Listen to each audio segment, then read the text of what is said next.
Hello class 6 students. चलिए lesson number 2 English literature the jungle book. आपको the jungle book का एक chapter है। इसमें जंगल बुक जो है वो पूरी एक नॉवेल है, एक पूरी किताब है। उसमें से एक छोटा सा चैप्टर निकाल के यहाँ पर हमारी बुक में, इंग्लिश की बुक में ऐड किया है। ये पढ़ना है। चलिए देखते हैं। We all know that how animals were treated poorly by their masters. भाई हमने कई बार देखा है कि जानवरों को किस तरीके से उनके मालिक मारते हैं। In this story we will read how animals love and care for a human child. इस वाली कहानी में हम ये देखेंगे कि जानवर किस तरीके से प्यार और ख्याल रखते हैं एक इंसान के बच्चे का। We all know about it very well because of the TV serials and a recently Hollywood film about the related story. देखिए ये जंगल बुक जो है ये पहले एक सीरियल बन के आया था, रोज़ संडे को आया करता था। और आजकल तो एक हॉलीवुड की पिक्चर भी बन गई है इस पर। तो कोई पुरानी बात तो नहीं रही, ये एक नॉर्मल स्टोरी हो चुकी है। लेकिन फिर भी इसको रीड करते हैं और मैं सच बताऊँ काफ़ी मज़ा आने वाला है। आगे देखते हैं। In the Seoni hills in India one evening Father Wolf awake up from his day's rest। Seoni hills का मतलब होता है माउंटेन। तो सियोनी माउंटेन्स का नाम है। सियोनी माउंटेन्स जो कि इंडिया में है। एक दिन फादर वुल्फ, एक दिन इवनिंग का मतलब शाम को, फादर वुल्फ माने भेड़िया। तो जो सबसे उम्र दराज फादर था, मेल भेड़िया था, वो अवेक अब फ्रॉम हिज डेज रेस्ट, दिन भर के आराम के बाद वो उठा था। नेक्स्ट टू हिम ले मदर वुल्फ, और उसी फादर वुल्फ के पास मदर वुल्फ सो रही थी। देखिए ले लिखा है, ले का मतलब होता है लेटना। With their 4 कब्स beside her. With their मतलब किसके साथ, उनके 4 कब्स मतलब 4 छोटे छोटे बच्चों के साथ। कब्स कहा जाता है वुल्फ के बच्चों को। कब्स बिसाइड हर, बिसाइड का मतलब साथ में, उसके बगल में। तो मदर जो है, मदर वुल्फ अपने छोटे छोटे 4 कब्स के साथ लेटी हुई थी। ठीक। It's time to look for food. अब क्योंकि सब सो के उठ चुके हैं और सो के उठने के बाद लगती है सबसे पहले भूख, तो ये टाइम था कि खाना ढूंढा जाए। It's time to look for food मतलब खाना ढूंढने का टाइम था। सेड फादर वुल्फ, ये बात किसने कही, फादर ने कही। Good luck said a voice, किसने कहा गुड लक का मतलब चलो अच्छा नसीब हो तुम्हारा। ये आवाज़ आई, किसकी आई, इट वॉज द जयकाल, एक जयकाल की आवाज़ आई कि ठीक है अच्छा नसीब हो तुम्हारा, खाना मिल जाए तुम्हें। टबैकी की आवाज़ आई कि चलो अच्छा नसीब हो तुम्हारा। Who at everything and anything, जो कुछ भी खा सकते थे और सब कुछ खा सकते थे। ठीक है। एवरीथिंग का मतलब क्या होता है, सब कुछ, और एनीथिंग का मतलब कुछ भी। ठीक है। Even pieces of old clothes from the village, यहाँ तक कि पुराने कपड़े के टुकड़े भी खा सकते थे। ओल्ड क्लॉथ्स मतलब पुराने कपड़े, और पीसेस का मतलब क्या होता है, टुकड़े। विलेज माने गांव। तो गांव में जो लोग हैं पुराने कपड़े फेंक देते हैं, उनके छोटे छोटे टुकड़े भी ये खा सकते हैं, जिकाल और टबाकी। ठीक है। नन लाइक्ड हिम, टबैकी को ज़्यादातर कोई लोग पसंद नहीं करते थे। नन मतलब कोई भी नहीं, लाइक्ड माने पसंद करना, और हिम का मतलब उसको। ठीक।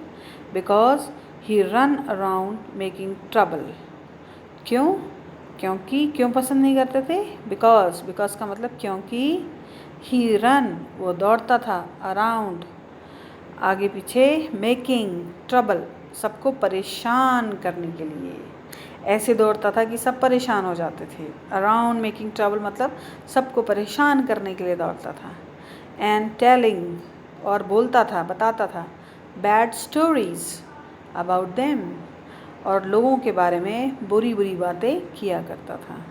ठीक है। बात समझ में आ गई कि जो टबैकी है वो कुछ भी खा सकता था और कहीं भी खा सकता था। वो गांव में फेंके गए पुराने कपड़ों के टुकड़े भी खा सकता था। उसे कोई पसंद नहीं करता था। नन लाइक है मतलब उसे कोई पसंद नहीं करता था, क्योंकि वो हमेशा यहाँ से वहाँ जाता था और जाने के बाद वो दूसरों की बुराइयाँ करता था। ठीक है, उनके बारे में कहानियाँ बना के बुरी कहानियाँ बना के सुनाया करता था। अब नेक्स्ट देखते हैं। Shere Khan, the tiger is coming to look for food here, said Tabaqui. Tabaqui ने क्या कहा कि शेर खान जो जंगल का राजा कहलाता है, द टाइगर और जो कि एक टाइगर है, इज़ कमिंग आ रहे हैं, टू लुक देखने के लिए, फॉर फूड खाने को। तो शेर खान जो कि जंगल का राजा है, टाइगर है, वो यहाँ आ रहा है खाना ढूंढने के लिए, सेड टबैकी। टबैकी ने ऐसा कहा। He can't cried father wolf. He can't cried father wolf. वो फादर वुल्फ को डरा नहीं सका। By the law of the jungle he must tell us first, because he come here to hurt. अब father wolf ने कहा कि जंगल के कानून, बाय द लॉ का मतलब जंगल के कानून के हिसाब से शेर खान को पहले हमें बताना पड़ेगा। क्यों? क्योंकि before he comes here to hunt, यहाँ आगे शिकार करने से पहले, बिफोर हियर लिखा है ना, before he comes here to hunt, यहाँ शिकार करने आने से पहले, he must tell us first, उसे हमें बताना पड़ेगा। तो इस पूरी लाइन का ये मतलब है, by the law of jungle, जंगल के नियम के अनुसार, he must tell us first, उसको पहले बताना है। किसको? शेर खान पहले हमें बताएंगे। Before he comes here to hunt, यहाँ आने से पहले। और यहाँ क्यों आने वाले हैं वो? यहाँ आने वाले हैं शिकार करने से पहले। ठीक है, आगे देखते हैं। Shere Khan has a bad leg so he can kill only cows. Shere Khan has a bad leg माने उसका एक पैर ख़राब है। So he can kill only cows, इसीलिए वो सिर्फ गायों को ही मार सकता है। In the village near him, उसके पास में जो गांव है वहाँ पर, द पीपल आर एंग्री, और लोग जो हैं वो बहुत गुस्से में हैं। This is why he is coming here, यही वजह है कि शेर खान यहाँ आ रहे हैं। देखिए मैं ये फिर से बता देती हूँ कि टबैकी ने अपनी बात ये कही कि शेर खान यहाँ आ रहे हैं खाना ढूंढने, और वुल्फ ने क्या कहा? वुल्फ ने कहा कि जंगल के कानून के हिसाब से शेर खान को पहले खबर करनी चाहिए कि हम आ रहे हैं यहाँ पे।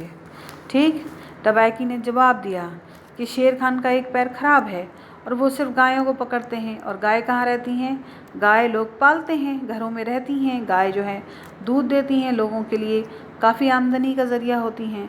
तो क्योंकि शेर खान गांव में जाकर और गाय पकड़ रहे हैं, तो गांव के लोग बहुत नाराज़ हैं उनसे, इसीलिए that is why he is coming here, इसीलिए जो है शेर खान यहाँ आ रहे हैं। To start hunting in a new place, to start माने शुरू करने के लिए, हंटिंग माने, हंटिंग समझते हैं आप? शिकारी, शिकार। टू स्टार्ट हंट माने शिकार करने के लिए। कहाँ? एक नई जगह पर। तो एक नई जगह पर शिकार करने के लिए शेर खान यहाँ आ रहे हैं, ये मतलब है इसका। Listen you can hear him now, said Tabaqui. Tabaqui ने कहा सुनो, लिसन माने सुनो, यू कैन तुम, यू कैन का मतलब तुम, हियर हिम, हियर का मतलब सुनना, हिम का मतलब उसे, सुन सकते हो उसे, नाउ अभी, नाउ माने अभी, सेड टबैकी, टबैकी ने कहा। तो टबैकी ने ये कहा कि तुम उसे सुन सकते हो अभी यहाँ, मतलब जब शेर दहाड़ लगा रहा होगा तब टबैकी ने कहा कि सुनो भाई, उसकी आवाज़ आ रही है यहाँ, आप सुन सकते हो उसकी आवाज़। एंड शेर Khan is hunting man not animals tonight, और एंड का मतलब और, शेर Khan is hunting man hunting माने शिकार कर रहे हैं, मैन माने आदमियों का। शेर खान जो है वो आदमियों का शिकार कर रहे हैं, नॉट एनिमल्स, जानवरों का नहीं। टुनाइट, आज की रात। कुल मिला के ये लाइन ये हो गई कि शेर खान आज की रात जो है जानवरों का नहीं इंसानों का शिकार कर रहे हैं। The law of the jungle says that animal must not hunt man. जंगल का, द लॉ ऑफ जंगल मतलब जंगल का कानून ये कहता है, सेज माने कहता है, दैट की एनिमल जानवर, मस्ट नॉट हंट मैन जानवरों को इंसानों को नहीं मारना चाहिए। हंट माने शिकार करना चाहिए। तो जंगल का कानून ये कहता है कि जानवरों को इंसानों का शिकार नहीं करना चाहिए। Because man killing brings man with guns. क्यों? क्योंकि अगर जानवरों ने मिलके एक आदमी को मार दिया तो बहुत सारे आदमी फिर आएंगे जंगल में और बंदूकों के साथ आएंगे। Then everybody in the jungle is in danger. Then का मतलब उसके बाद, एवरीबॉडी मतलब सारे लोग, इन द जंगल जंगल में, इज़ इन डेंजर खतरे में हैं। मतलब अगर एक किसी इंसान को जानवरों ने मारा, हंट किया, तो सारे के सारे आदमी, ज़्यादातर आदमी बंदूकें लेके जंगलों में आएंगे उनका शिकार करने के लिए, और जिससे सारे के सारे जानवर खतरे में पड़ जाएंगे।